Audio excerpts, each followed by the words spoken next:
And in the film that you saw down there, it referred to a battle about all of Israel and the Benjaminites. Well, it all started before then. There was a Levite that lived up here in Ephraim, and he had a concubine who was from Bethlehem. In the course of time, they had a little bit of a squabble, and she went home to her parents. In time, he was missing her and decided to go and be kind. Maybe she'd come back. So he goes to Bethlehem, which is south of Jerusalem,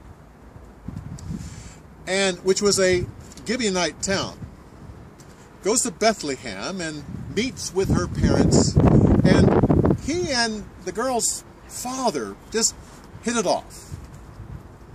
And so they had some good time there, and finally the man said that he needed to go home. The father says, you should wait until morning and have a good breakfast, and then you would be more prepared for the journey. So he waited till morning, and in the morning they had a good breakfast, and they were such good friends at this point. They sat and they visited and they visited and they visited, and finally it was the afternoon, and the man said, I have to go. And he said, oh, but no, you need to wait till morning and have a good breakfast for your trip. So he waited till morning, and they had a good breakfast, and then they visited and visited and visited until it was afternoon. And the man said, I have to go. Father said, well, no, you need to wait till morning and have a good breakfast and leave early.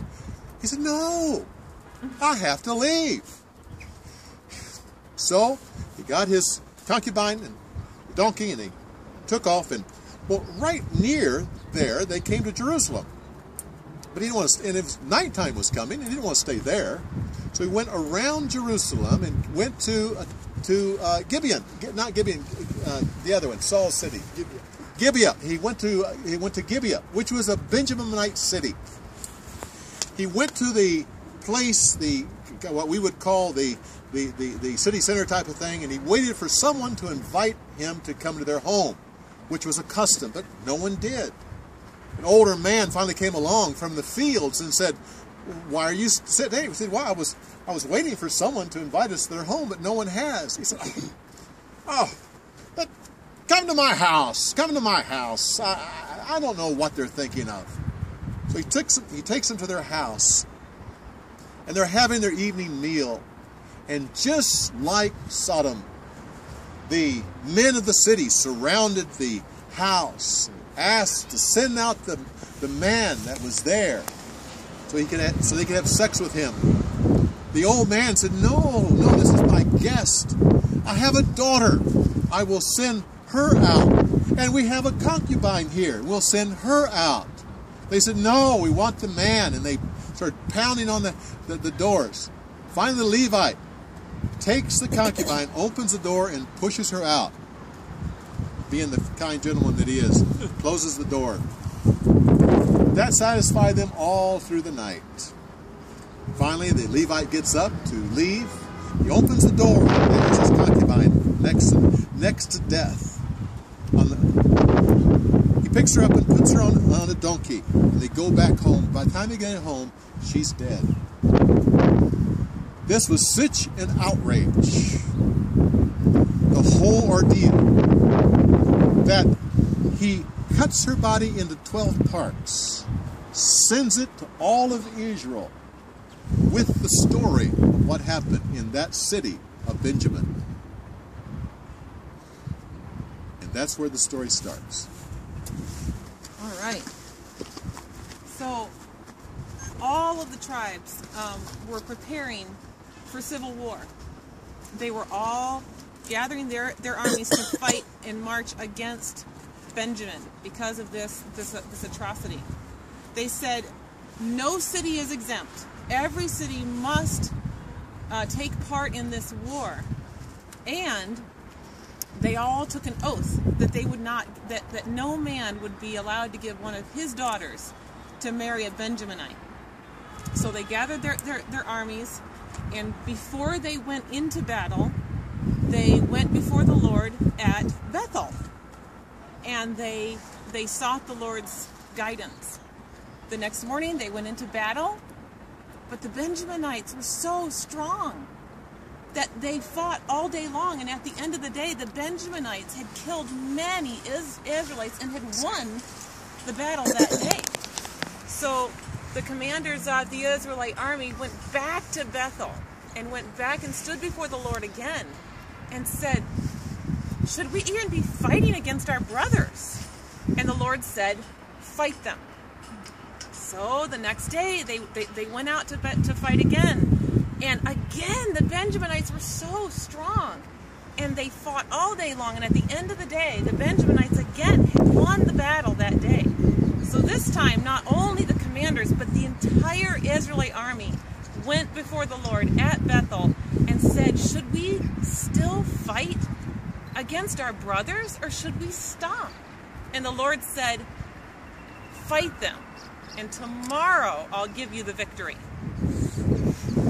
So in the morning, as they prepared to go and fight, they divided the army into two parts. One part of the army went behind the city to hide. The other part of the army charged from the front. The Benjaminites came racing out of the city, and they were shouting, "Fuzna! Fuzna! We always win every fight!" Oh. So they go running out, and the army, now the city is unprotected. The army that was hiding comes in, they come into the city, they burn the city, and they are killing everyone. The other Israelites on the other side can see the smoke rising, so they turn, because they had been running away to pretend. They turn and they charge the Benjaminites, who then realize they have been tricked. They fight, it's a horrible battle. The city is destroyed. The soldiers, the Benjaminites, do not win this battle. They lose the battle. The Israelites go throughout the countryside, burning every Benjaminite village that they can find. 600 Benjaminite soldiers survive, hiding in a fortress. Everyone else is killed. Everyone else in their tribe is gone. At the end of the day, the Israelites, the whole army, they go back to Bethel, and this time they sit down before the Lord, and they weep, and they cry, and they say, "What have we done? We have destroyed one of our 12 tribes. We were one nation, 12, and now we've destroyed one of our tribes. What are we going to do?" They sat there all day before the Lord. They prayed, they made sacrifices, and they asked the Lord for guidance. And then they had an idea. They asked the question, "We said that no city was exempt from fighting in this battle. Was there any city who disobeyed that order and who did not fight?" Yes, there was one city who had disobeyed the command. They went to that city, they attacked it, killing the people there, except saving all the young maidens. All the young virgins were saved. They had 400. So they go back to the fortress where the Benjaminite soldiers are hiding. They make peace with them, and they give them the 400 maidens. But this is still a problem. There are 600 men. Every man needs a wife. They need 200 more maidens. So again, they have to think, what are we going to do? We can't give them our daughters. We all took an oath. No man can give his daughter to a Benjaminite. Ah, I know. Shiloh. Every year, Shiloh has an annual festival. All the maidens come out of the city. They're dancing. It's wonderful. They tell the Benjaminites, go to the vineyards near Shiloh. And when all the beautiful maidens come out dancing, jump out of the vineyards and grab yourself a wife. And so they think this is a good idea. They said, don't worry about their fathers and their brothers. They'll be very upset, but we'll explain the situation. We'll make sure you don't get into trouble. So they go to the vineyards. They all hide. The beautiful maidens come dancing out. It's the annual festival. They all jump out of the vineyards. Each man grabs himself a wife. They go home. The fathers and the brothers are very upset. But the Israelites explain, just let them keep your daughters. They need wives. And besides, you didn't break your oath. You didn't give them your daughters. They took them. So you're not breaking your oath. The fathers and brothers agree. The Benjaminites each have a wife. They go back, they rebuild their cities, and once again there was peace in the land.